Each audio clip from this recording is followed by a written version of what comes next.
여러분 반갑습니다. 자, 잠시 기도하겠습니다. 은혜로우신 하나님 감사합니다. 오늘 또 아버지의 특별하신 부르심을 받아 특별하신 은혜를 따라 또 귀하고 복된 자리로 이렇게 나와왔습니다. 아버지, 저희들의 마음을 받아주셔서 참으로 저희들이 원하는 그것, 오직 영생을 얻는 것, 오직 하나님을 아는 것, 오직 예수 그리스도를 아는 것, 참으로 그것을 저희들이 간절히 바라옵고 소망하옵나니 이 시간 성령께서 이 시간을 주장하셔서 저희들의 마음을 열어주시고 저희들 진리로 인도하여 주시옵소서. 감사드리옵고 우리 주 예수 그리스도 이름으로 기도드립니다.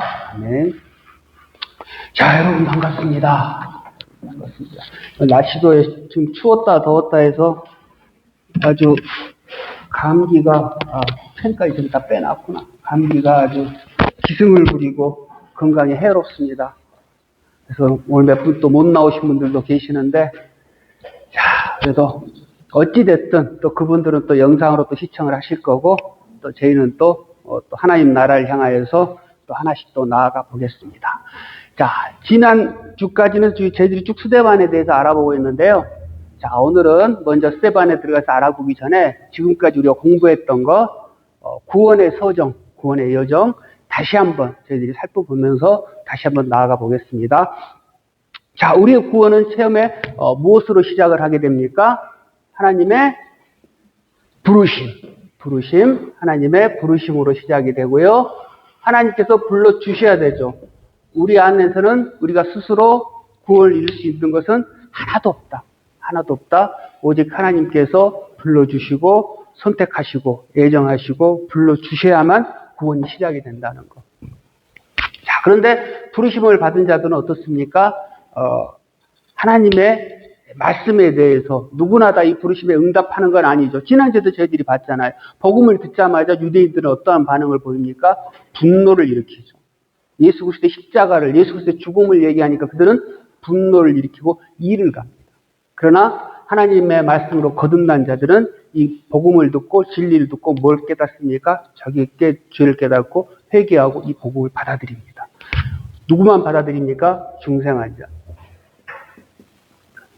거듭난 자만이 주의 복음을 받아들일 수가 있어요. 그러니까 내가 지금 설교를 듣고 말씀을 듣고 내가 이게 믿어지고 내가 정말 이 죄에서 벗어나야 되겠다. 그리고 난 예수님을 붙잡아야지. 이 마음 드는 것 자체가 하나님께서 특별히 간섭하시고 거듭나게 하셨기 때문에 그러한 반응이 나타난다는 사실이에요. 그때부터 이제 우리는 안심을 하셔도 돼요. 안심을. 이게 전혀 없고 이게 막 진리를 말씀을 막 듣는데 저게 뭐야, 저게 뭐, 이쪽 귀로 나왔더니 이쪽 귀로 흘리는 것 같고, 무슨 뭐, 바람에 나는 겨와 같고, 아이고, 지겨워, 이거 시간 언제 끝나나. 이러고 앉아있으면, 내가 지금 구원이 없는갑다. 하고는, 아이고, 주여, 살려주옵소서, 기도해야 돼요. 자, 그리고 이 중생한 자들은 어떻게 됩니까? 이제, 아까도 얘기했지만, 죄를 깨닫고 죄를 회개하게 되죠. 회개. 그 죄를 죄인인가 보다 하고 가만히 멍하니 있으면 또 안 돼요. 이걸, 이 죄에서 벗어나야만 내가 예수 그리스도 안에 있는 사람이구나. 라는 걸 깨닫고 회개를 해야 돼. 돌려야 됩니다. 자, 회개한 자들은 이제 무엇으로 삽니까? 믿음으로 살게 되죠. 믿음, 신앙의 삶을 살게 됩니다.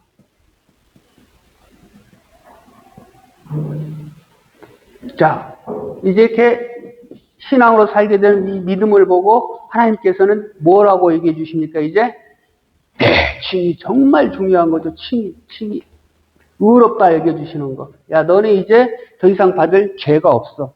너는 이제 죄 더 이상 안 받아도 돼. 하고 땅 법정에서 선언을 해 주시는 거예요. 칭이 믿음으로 말미암아 의롭게 된다. 이 교리는 뭐 정말 우리에게 은혜가 되는 거죠. 오직 믿음으로. 옛날 구약 유대인들은 오직 율법으로, 성전 예배로, 이걸로 구원을 얻는다고 그렇게 생각을 했는데 예수님께서 오셔서 이걸 다 깨버렸어요. 내가 율법을 완전케 하려 왔다. 그리고 이제 성전에서 예배를 드리고 성전에서 하나님을 만나는 것이 아니고 오직 나를 통해서만 아버지를 만날 수 있다. 내가 길이요 진리요 생명이다. 라고 말씀. 그 죄로 예수님께서 십자가에 못 박혀 죽으시잖아요. 그걸 계속 지난주 공부했었고, 그러니까 공부했던 내용들이 이렇게 하나로 이렇게 딱딱딱딱 체계적으로 이제 딱 들어가기 시작하는 훈련이 되어져야 돼요. 그래야 더 이렇게 확 그냥 성경이 아는 깊이와 넓이가 확 그냥 높이 올라가는 거거든요. 자, 지금 그래서 그 훈련이 지금 해드리고 있는 겁니다. 자, 칭의받은 자를 이제 어떻게 삽니까? 성화에 삽니다. 성화. 거룩한 삶을 살죠. 더 이상 죄 가운데 거하기 싫어하고 죄를 미워하고 이제 죄와 상관없는 삶을 살고 싶어요. 그러나 여전히 부족해서 또 죄를 짓는 나를 보고 마음 아프고 슬프고 이러한 삶을 살게 돼. 그러니까 예전에는 내가 죄가 죄인지도 모르고 죄를 막 기쁘게 짓고 죄 짓는 게 너무 행복해하고 막 살았던 이런 삶에서 이 죄 정말 이 지긋지긋한 죄 벗어나야 되는데 내가 오늘 또 죄를 지었네 하고 연약한 자신을 한탄하고 나 주님을 기쁘게 하는 삶을 살아야 되는데 이런 한탄과 함께 이 성화의 삶을 살아가게 되는 거예요. 이건 성령께서 주시는 마음이에요. 계속적으로 자극을 해서 주시는 거죠. 성령의 인도만 삶을 살아가는데 우리가 연약해서 혼자 이것을 해 나갈 수 없으니까 어떡하십니까? 이제 견인해 주시죠. 견인. 근데 견인은 하나님만 하신다? 아니다. 우리도 한다. 하나님께서는 삼위 하나님께서는 성령으로 인치시고 지정을 하시고 이 견인을 해 주시는데 우리 신자들은 어떡합니까? 이거 삼위 하나님께서 나를 분명히 붙드신다는 걸 믿고 끝까지 견디고 나아가는 거예요. 같이 하는 거예요. 그러니까 혼자만 하는 게 아니고 하나님께서 나는 그냥 가만히 있어도 하나님께서 알아서 그냥 나 구원시켜 주시지 하고 그냥 멍하니 있는 게 아니란 말이에요. 내가 이 구원을 사랑하고 사모하면서 하나님께 주신 마음을 따라서 내가 이 끝까지 하고 가야지. 끝까지 견디는 자가 멸류관을 쓰는 거예요.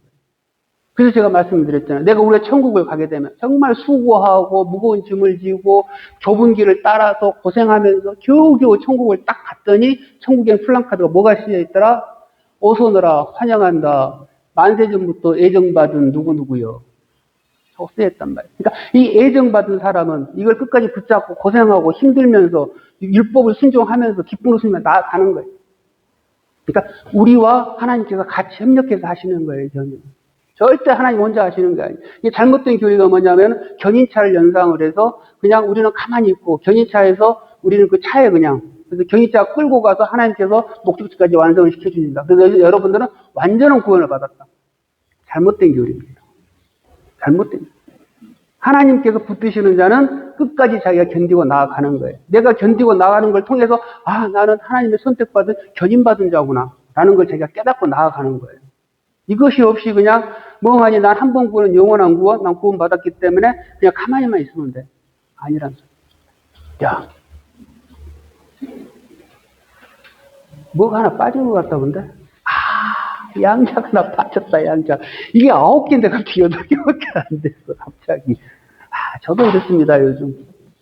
저도 이렇습니다. 의로움 받은 자는 하나님의 이렇게 지적을 해주시네. 감사합니다. 감사합니다. 양자. 참. 양자.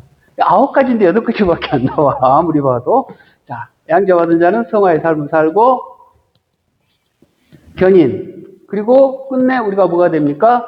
영화. 할렐루야.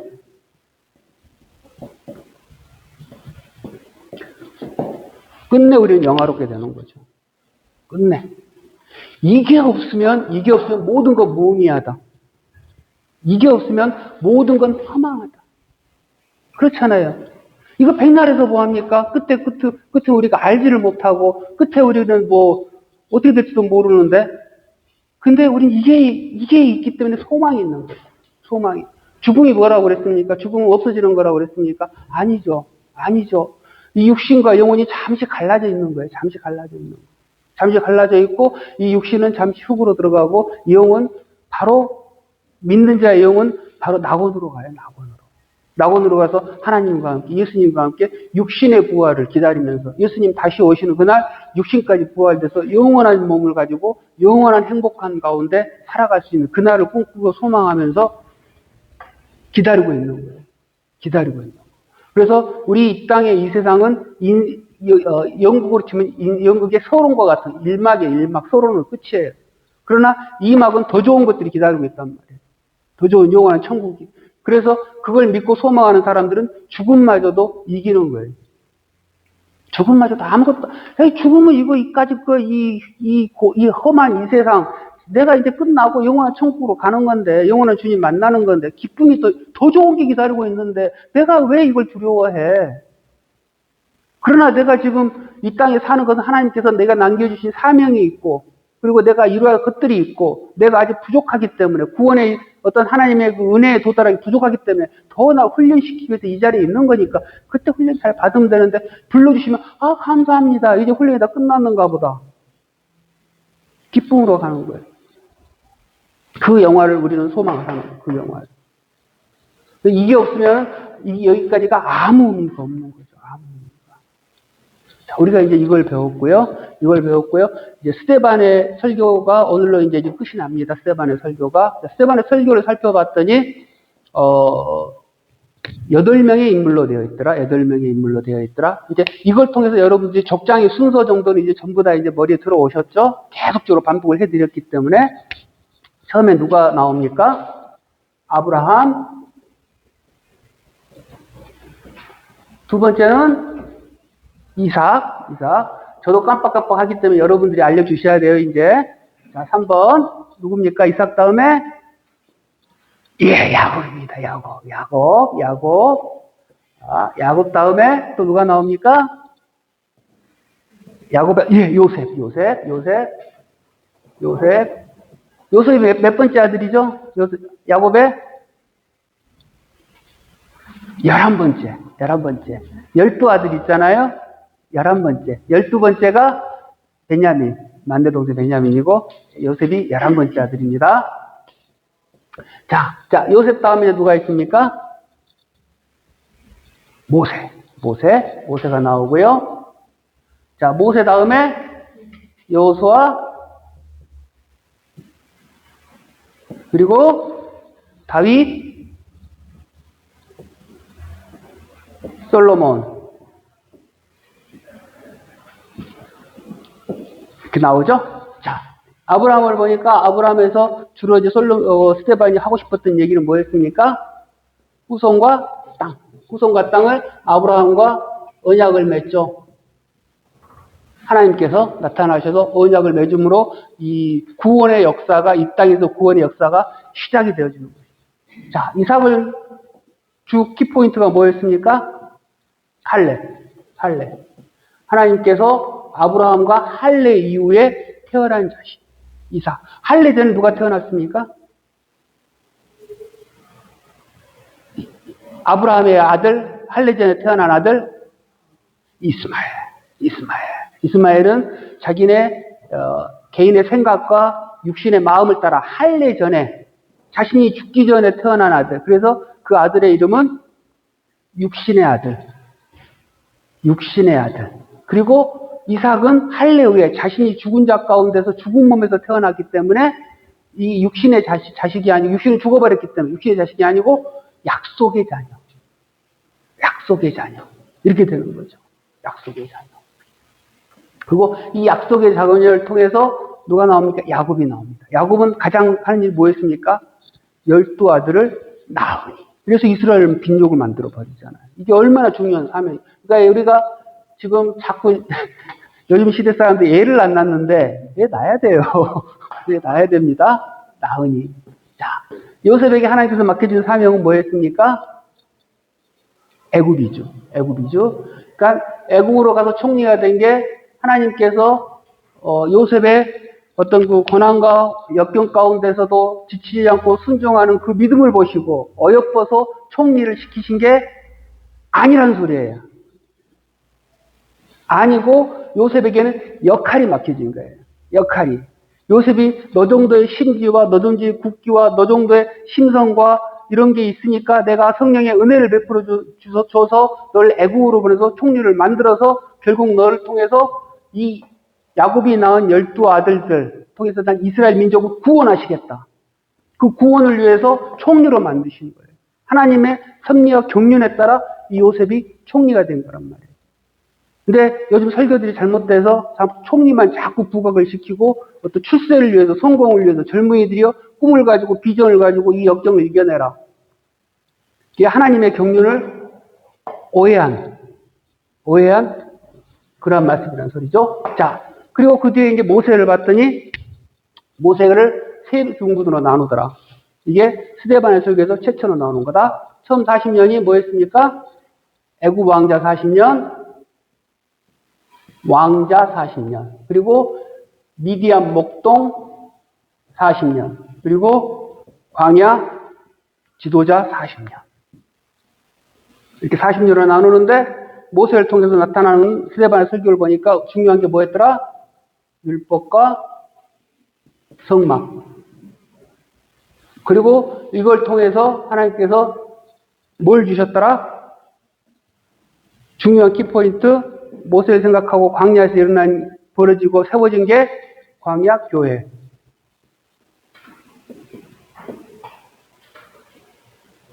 교회. 하나님의 목적은 교회예요. 교회.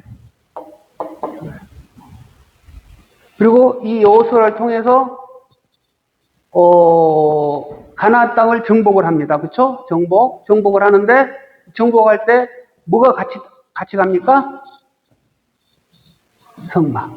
성막을 가지고 가더라. 라고 분명히 기록을 해놓죠. 성막이 같이 갔다는 건 뭡니까? 하나님께서 함께 하셨다. 하나님께서 가셔서 이 아브라함과 후손의 땅을 결국은 이루어 주셨다. 그때가 여호수아 때인 거예요. 그렇죠? 그리고 다윗과 솔로몬은 뭡니까? 성전. 근데 성막은 하나님의 지시대로 하나님께서 명령하신 대로 하나님의 뜻에 따라서 하나님께서 세우시고 거기에 거하시겠다고 해서 거하셨어요. 그렇죠? 그러는데 성전은 누가 지었습니까? 솔로몬. 그러니까 하나님께서 어떻게 하십니까? 그 뒤에 나오는 걸 보니까 난 여기에 있지 않는다. 여기에만 있지 않는다. 여기도 계시죠. 다 계시죠. 그러나 나는 너희들이 지은 이 건물 안에 내 주권이 갇히지 않는다. 나는 내가 다 지은 내 땅이다. 라는 걸 분명히 해주시죠. 그러나 유대인들은 어떻게 했습니까? 이 성전을 우상으로 숭배했다. 성전을 숭배하고 이 모세의 율법을 숭배하고 하나님만 숭배해야 되는데 하나님, 율법, 모세, 성전 이 세 가지를 이렇게 숭배를 하죠. 그거를 깨뜨리는 게 처음에 깨뜨린 게 예수님. 그렇죠? 예수님께서 먼저 나는 하나님은 우리 아버지다. 하나님을 쉽게 말해서 유대인들이 그렇게 섬기고 있던 유일신 하나님을 다른 하나님 또 계신다. 내가 아버지고 우리 아버지다. 라고 얘기를 하셨고 율법에 대해서는 난 율법을 완전케 하러 왔다. 폐하러 온 게 아니야. 그럼 율법에 하자가 있다. 그리고 안식일의 주인이다. 그리고 율법과 성전을 통해서 구원받는다고 유대인들 그 생각을 오직 이제는 믿음으로 구원을 받는다. 믿음으로. 내가 길이요 진리요 생명이다. 날 믿어. 그리고 이제 성전이 허물어지고 너희들이 성전을 통해서 주님을 만나는 것이 아니고 하나님을 예배하는 것이 아니고 나를 통해서 하나님을 예배하겠다. 이거를 예수님이 말씀하시자 그들이 이 세 가지 제목을 가지고 예수님 십자가에 못을 박았습니다. 스데반도 똑같이 이 세 가지를 지적을 하고 이 세 가지를 통해서 스데반이 죽게 돼요. 그렇죠? 지난주까지의 얘기가 이거였습니다. 다들 이제 기억나시죠? 다들 이제 항상 우리는 가물가물하다 또 들으면 기억나고, 감사합니다. 그래서 또 항상 제가 좋은 게 또 해드려도 전혀 모르니까 얼마나 감사한지 몰라요. 자, 여기까지 들었는데, 자, 이제 우리가 도움이 드는 게 있어요. 근데, 스데반을 왜 죽이셨냐, 이거예요. 스데반을. 왜 죽였을까? 곰곰이 생각하면 그만한 인물이 없잖아요. 이렇게 철저히 칭찬으로 시작해서 칭찬으로 끝난 인물은 스데반밖에 없어요, 성경에. 다윗도 연약한 부분이 있어서 다윗도 혼났고 아브라함도 그렇고 성경에 나온 인물마다 심지어 요셉도 어렸을 때 형들을 이렇게 막 고자질하고 그런 부분들이 나오잖아요. 그러니까 어떠한 인물도 완벽하게 표현한 사람이 없어요. 오직 스데반뿐이에요. 오직 성령과 진리로 충만하더라. 지혜가 충만하더라.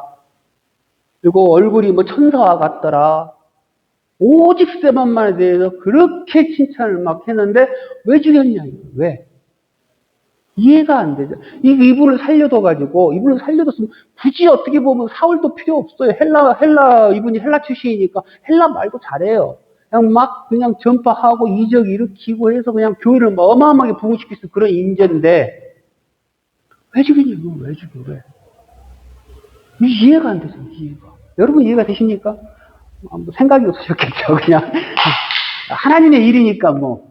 그렇죠? 자, 그런데 우리가 성경을 보면 여기서도 지금 우리가 보면 뭐가 나오냐면은요, 우리가 사도신경 외울 때 그렇잖아요. 본디오 빌라도의 고난을 받으사 사흘 만에 죽으시고 사흘 만에 부활하셔서 어디에 올라가 계십니까? 하늘에 올라가 계셔서 누구 옆에 있어요?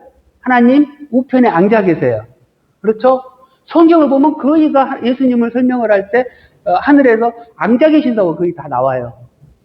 근데 오늘 여기 성경을 보면 뭐라고 나오냐면요, 서 계세요. 예수님이. 사도행전 7장 나오죠? 7장 마지막에 보면 예수님이 서 계신다고 표현을 해요. 인자가 서 계신다. 왜 그럴까요? 여기서만.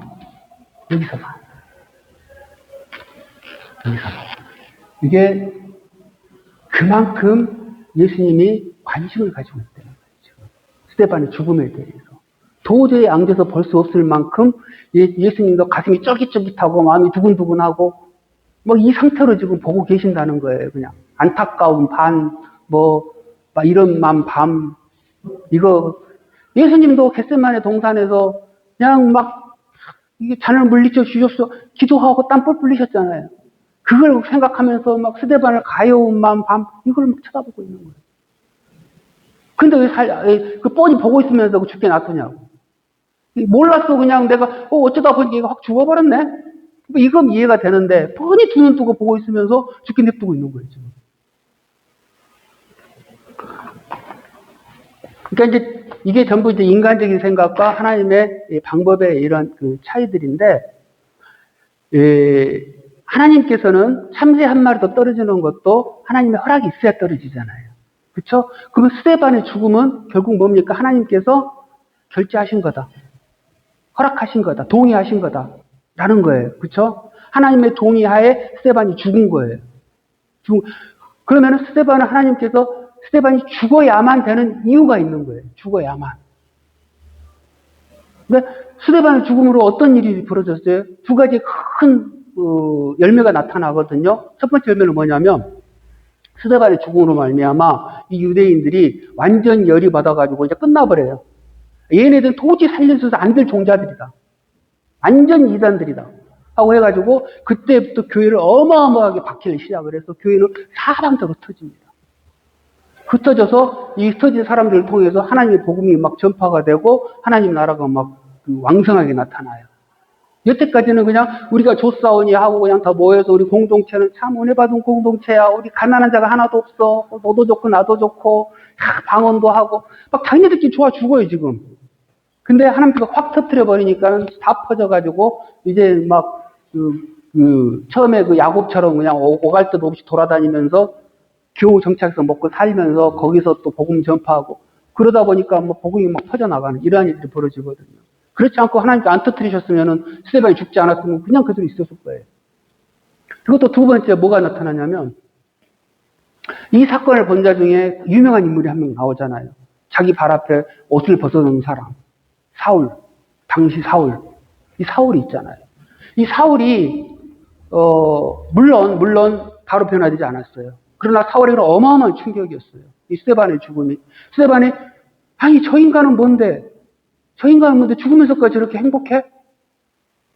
왜 죽으면서 저렇게 천사의 얼굴을 하고 죽어? 그리고 기도를 해? 저들을 용서해 주옵소서? 저들이 알지 못해서 그럽니다. 예수도 그러든지 쟤도 그래? 재간절 저건 뭐야? 쟤들이 믿는 건 뭐야 대간절?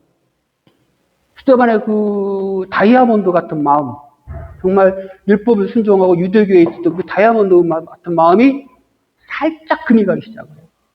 흠결이 살짝 생겨요. 그래서 스데반은 사울은 이 자기 어떤 그 상처, 깨어진 마음 이걸 감추기 위해서 더 길들이 낯들었을지도 몰라요. 사람들 거꾸로 반발하잖아요. 이까지 것들이 뭔데 어떻게 십자가에 매달려 저주받은 자가 메시아가 될 수가 있어? 그건 아니잖아. 하나님의 저주받은 자잖아. 저주받은 자는 저주받고 끝나야지. 하나님 벌 받은 자가 어떻게 우리를 살리는 메시아야? 아니잖아. 내가 아는 율법으로는 전혀 아니야. 근데 쟤네들이 이상해.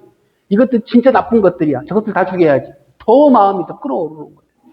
마음은 깨진 상처에 있으면서. 그러나 이 상처가 나중에 예수님을 만났을 때 조금 흠가 있던 다이아몬드가 확 딱 깨져버리고 부셔져 버리죠. 이 스데반의 사건이 사도 바울에게는 얼마나 큰 사건이었는지 나중에 자기가 어떤 그 자기의 죄를 고백하거나 회개하거나 고백하거나 어떤 자기의 얘기를 할 때 항상 스데반의 사건을 얘기해요. 한번 찾아볼게요. 사도행전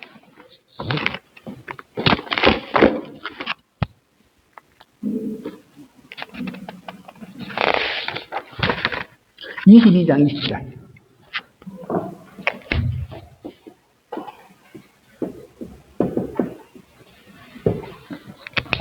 누구 찾으신 분 있으시면 불러 말씀해 주시고요.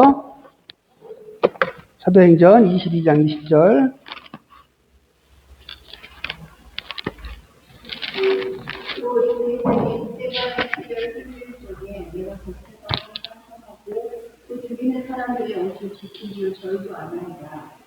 그 사건을 얘기해요. 그러니까 이게 항상 사도 바울에게는 남아있는 거예요. 어마어마한 충격으로 사실 사도 바울에게 있었던 거예요. 그러자 그 마음을 안고 있다가 예수님을 딱 만나니까 이제 모든 게 딱 허물어지고, 아, 이거구나 하고 자기도 꼬꾸라진 거죠. 그러니까 하나님께서 역사를 하실 때 보면 한 번에 꼬꾸라지기 하죠. 그 전에 사전에 작업을 좀 하시는 경우가 많아요. 예수님 오기 전에 누가 왔었어요? 사실은 먼저 세례 요한이었어요. 세례 요한이 와서 예수님이 오실 길을 밝혀주셨잖아요. 이런 식으로 예수님이 오셔서 직접 만나기 전에 예수님을 대변하는 스데반을 먼저 보내서 스데반을 통해서 자기의 모습을 또 잠깐이라도 보여주신 거예요. 충격을 극대화하기 위한 이러한 방법으로. 그러니까 이 스데반은 뭡니까? 하나님께서 죽이신 거는 하나님께서는 하나님의 섭리와 경륜 안에 이루어진 사건이고, 또 스데반에게 뭘 맡기셨다? 순교자의 죽음의 역할을 맡기신 거예요.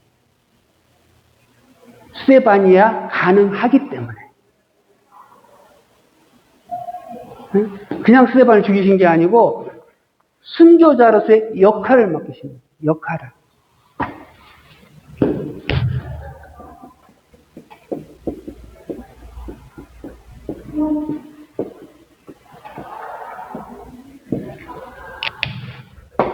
이 역할도 실력이 돼야 맡기는 거예요.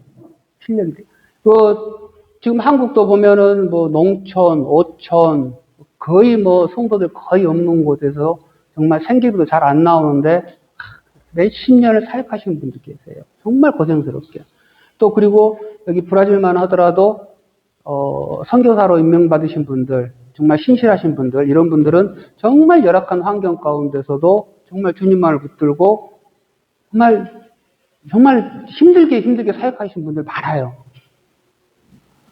참, 그분들 보면 참 내가 미안하고 마음이 아프고, 거꾸로 한번 물어봐요. 야, 내가 너를 보내면 너 이거 감당할 수 있겠니?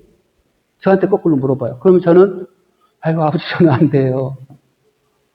전 실력이 없어요. 고백할 수밖에 없어요. 하나님께서도 보내시면 그만의 실력이 되기 때문에 보내십니다. 실력이 되기 때문에. 근데 우리들은 보통 이제 판단할 때, 목사님들의 목회를 판단할 때, 자, 몇 명 된 교회에 목회를 했느냐, 몇 명의 성도를 데리고 이렇게, 목회를 했느냐, 몇 명 된 교회에 와가지고 몇 명을 부흥을 시켰느냐, 그런 목사님들 보면 차도 좋은 차 타고, 좋은 옷 입고, 또 그리고 선교자, 선교사들 어떤 후원 같은 것도 해주면서 다 모여라 그러면 선교사들 모여오고, 그분들 보면 꾀죄죄 해가지고 오고, 그냥 사역하다 와가지고. 그러면 또 은근히 또 우리 목사님이 이렇게 하고, 또 저분들은 또 은근히 또 자기 마음 가운데 이렇게 아래를 누르고. 또 그런 게 있는데, 정말 하나님 보시기에 누가 더 중요하고, 누가 더 귀하고, 누가 할 건지는 생각을 해봐야 돼요. 근데 분명한 건 하나님은 결코 걸치고 있는 것으로는 판단하지 않으세요. 제가 아는 하나님은 그래요. 제가 아는 성경은 그래요. 그 사람이 무엇을 걸치고 있고 무엇을 가지고 있는 걸로 하나님 판단하지 않으세요. 분명히 하나님 판단하신 날 분명히 하나님이 신실하게 마음의 중심을 보시고 그의 삶을 보시고 하나님 맡기신 사명을 감당했는 걸 판단하실 거예요. 근데 우리들은 잘못 생각하는 경우가 상당히 많이 있죠. 그러니까 교회 내에서도 그래요, 사실은. 교회 내에서도. 그러니까 우리가 내가 무엇을 걸치고 있는가에 대해서 자랑할 게 없어요. 내가 어떤 돈을 많이 가졌고 좋은 옷을 입고 좋은 차를 타고 우리 남편이 대단한 일을 하고 우리 부인이 어떤 대단한 뭘 가지고 있고 우리 자식이 뭘 하고 있고 어떤 세상에 걸친 걸로 자랑할 게 하나도 없는 거예요, 사실. 그리고 거꾸로 참 내가 왜 이렇게 초라하지? 나는 왜 참 하고 이렇게 어디 가서 말도 못하겠어. 참 남 부끄러워서 말도 못하겠고 나는 왜 이렇게 배운 것도 없고 나는 왜 이렇게 자살할 필요도 없고 부끄러워할 필요가 없어요. 하나님 앞에서. 자랑할 것도 없고 부끄러워할 것도 없고. 다만 뭐가 있냐면 하나님께서 어떤 역할을 맡기셨는가. 어떤 역할을 맡기셨는가. 그 사람에게 뭐를 맡기셨는가. 일반적으로 보면은 약간 험한 남편분들이죠. 험한 남편분들 보면 그 자매가 감당할 실력이 되기 때문에 맡기신 경우가 많아요. 감당할 실력이. 그리고 험한 아내를 맡기신 남편분들도 그 남편이라야 그 자매를 감당할 수 있기 때문에 붙여주신 경우가 많아요. 자식들도 마찬가지예요. 험한 자식을 둔 부모들은요, 이 험한 자식을 그 부모야만 가질 수 있기 때문에 하나님께서 맡겨주신 경우가 사실은 많아요. 사실은. 근데 우리들은 자꾸 착각을 하고 그냥 세상에 보여주는 어떤 그런 것들을 통해서 자기가 만족을 얻으려고 그러고 어떤 그런 것들 가지고 과시하고 깔보고 이런 것들이 많거든요. 그거 조심하셔야 돼요. 하나님께서 결국 그걸로 판단하지 않아요. 세상에 거친 것들, 책 이런 거 하잖아요. 오직 하나님을 향하는 마음. 근데 우리들은 어떻습니까? 우리들은 다 금그릇이 되려고 해요. 금그릇이.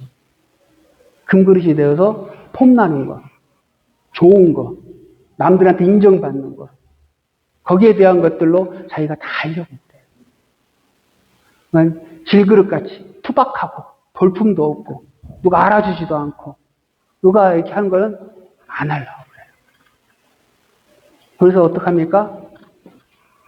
내가 이거 해? 내가? 나한테 이걸 맡겨? 난 좀 제대로 된 일을 맡겨야지. 좀 큰 일을 맡겨야지. 내가 누군데. 이런 마음이 다들 있죠. 다들 있죠. 조심하셔야 돼요. 그거는 교만입니다. 교만. 하나님 앞에서 겸손하셔. 그러니까 앤드류 모레이라는 목사님은 이러한 말씀을 하셨어요. 겸손이란 지금 당신에게 일어나는 일에 대해서 이상하게 생각하지 않는 태도라고. 하나님께서 섭리하시고 주장하신 일, 그리고 하나님께서 나에게 맡겨주신 것, 이렇게 겸손하게 받으려는 거예요. 이상하게 생각하지 말아요. 아니, 왜 그렇지? 지금 내가 이 정도 이걸 할 사람이 아닌데, 왜 하나님 나한테 이것만 맡겨주셨지? 내가 지금 왜 내 이 모양 이 꼴로 살지? 내가 왜 이렇게 가고 있지? 이건 나는 잘하고 있는데 지금 뭔가가 잘못됐어. 이건 자체가 교만이라는 거예요. 그냥 맡겨주셨으면 맡겨주신 대로 하나하나 눈앞에 있는 거 해 나아간다. 보통 그렇죠. 신앙의 승리 하잖아요. 막 신앙의 승리 이겨내야 돼. 끝까지 쫓아가야 돼. 신앙의 승리라는 게 거꾸로 뭡니까? 내가 저 사람과 경쟁해서 나아가고 이기고 쟁취해서 믿음으로 이겨내는 거. 이게 신앙의 승리가 아니라는 거예요. 신앙의 승리라는 것은 하나님께서 맡겨주신 일을 얼만큼 자기가 신실하게 끝까지 묵묵히 해 나아가느냐. 이게 신앙의 승리고 이러한 자에게 하나님께서 생명의 면류관과 함께 영광의 하나님께서 나중에 영광으로 주신다는 거예요. 그러니까 스데반이 죽음이 그러했고 스데반의 삶이 그러했고 하나님께서는 그 스데반을 통해서 그 선교자 역할을 맡기신 거예요. 성령으로 충만한 자. 그 자를 통해서야만이 하나님께서 얼음과 같았던 다이아몬드와 같았던 사도 바울의 마음에 흠집을 내줄 수가 있고, 그래야 이 사도 바울을 통해서 하나님의 역사가 또 이루어질 것이기 때문에, 예정된 순서이기 때문에. 그리고 이 스데반의 이 모습을 통해서 거듭나지 못한 자들이 분노를 일으킬 것이고, 그 분노가 결국은 하나님의 이스라엘 예루살렘 교회를 박해함으로 말미암아 이 박해를 통해서 이 예루살렘 교회가 쫙 흩어져서 하나님의 뜻이 이루어진, 하나님 나라가 세워진, 그러한 걸 해야 되기 때문에 그걸 감당할 걸로, 그 역할로 스데반을 부르시고 스데반을 보내셨다. 우리 인간들 생각할 때 그렇잖아요. 죽어버리면 실패한 거잖아요. 보통 일반적으로 진 거잖아요. 하나님 나라는 그렇지 않다는 거예요. 죽음이 승리라는 거예요. 죽음이 하나님의 뜻을 이루시는 거예요. 우리들도 정말 겸손하게 하나님께 주신 이 사명, 하나님께 주신 역할들, 무엇인가를 바라보고 생각하고 묵묵히 이겨나가는, 감당해 나가는 저와 여러분이 되었으면 좋겠습니다. 자, 질문 있으십니까? 예. 성경상으로 보면 스데반하고 솔로몬하고 신동이하고 신별은 체감한데, 지금은 성경에 스데반보다 솔로몬을 더 이렇게 그거 하는데, 그거 우월하게 생각하는데 그거 좀 잘못된 거 아니에요? 그렇죠. 아주 좋은 지죠. 보통 일반적으로 솔로몬을 얘기하면 솔로몬이 그 이루었던 하나님께 주셨던 하나님께서 축복해 주셨던 그런 그 지혜, 이걸 통해서 이룬 그 엄청난, 이것만 사람들이 현혹이 돼가지고 그냥 그것만 하지만 사실은 이 솔로몬이 훨씬 더 영광이 멸류관이죠. 솔로몬이 훨씬 더. 그러니까 우리 기복주의적인 신앙 이런 걸로 바로 솔로몬은 실질적으로 그 많은 걸 줬더니 어떻게 됐습니까? 결국은 타락해버렸잖아요. 타락해버리고 이걸 가지고 그 많은 여인들, 그걸 통해서 이방 많은 신들을 다 이 예루살렘으로 들여온 그런 죄를 범해버려요, 사실은. 그러나 신실한 하나님께서는 솔로몬과의 약속을 끝까지 지켜주시고, 그 아버지 다윗과의 했던 약속을 끝까지 지켜주시고, 그래서 끝까지 보존을 하시고, 그 나라는 보존해 주셨다가, 그 아들 때 그 징계로 나라를 나눠버리잖아요. 나라를 나눠버려요. 그러니까 이렇게 복음을 듣고, 이렇게 딱, 바로 깨달으신 분들은 무엇이 더 중요하다는 걸 깨닫는 거죠. 솔로몬이 어떤 부와 명예가 중요한 것도 좋은 것이 아니고, 스데반의 죽음이 훨씬 더 값어치가 있어요. 훨씬 더 하나님 나라에 더 큰 일을 해낸 거죠. 더 큰 일을. 여러분들이 그걸 너무 감사합니다. 이런 것들을 보이셨다는 거에 대해서. 그게 하나님 나라예요. 그러니까 세상에서 볼 때는 볼품없고 가치 없는 것들. 세상에 볼 때 와 하는 것들. 하나님은 틀리다니까요. 말씀은 틀리다니까요. 우리는 그거를 찾아내고 그것을 향해서 나아가야 돼요. 정말 여러분들이 그걸 하나하나 찾아가셨으면 좋겠습니다. 자, 없으시면 기도하겠습니다. 아버지 감사합니다. 오늘 또 주의 말씀을 나눴습니다. 참으로 우리에게 무엇이 가장 중요한지, 하나님께서 우리에게 어떠한 것을 맡기셨는지 저희들이 돌아보는 시간이 되었습니다. 하나님 각자 앞에 주어진 것들 절대 교만하지 아니하고 겸손한 마음으로 나의 주어진 것들을 묵묵히 바라보며 하나하나 주의 뜻을 이루나는 저희들이 되게 하여 주옵소서. 이어지는 예배 시간 주의 뜻이 이루어지는 귀한 시간이 되길 소망하고 감사드리며 우리 주 예수 그리스도 이름으로 기도드립니다. 아멘. 자, 기도로 마치겠습니다. 하늘에 계신 우리 아버지여, 이름이 거룩히 여김을 받으시오며 나라에 임하옵시며 뜻이 하늘에서 이룬 것 같이 땅에서도 이루어집니다. 오늘날 우리에게 일용할 양식을 주옵시고 우리가 우리에게 죄 지은 자를 사하여 준 것 같이 우리의 죄를 사하여 주옵시고 우리를 시험에 들게 하지 마옵시며 다만 악에서 구하옵소서. 대개 나라와 권세와 영광이 아버지께 영원히 있사옵나이다. 아멘.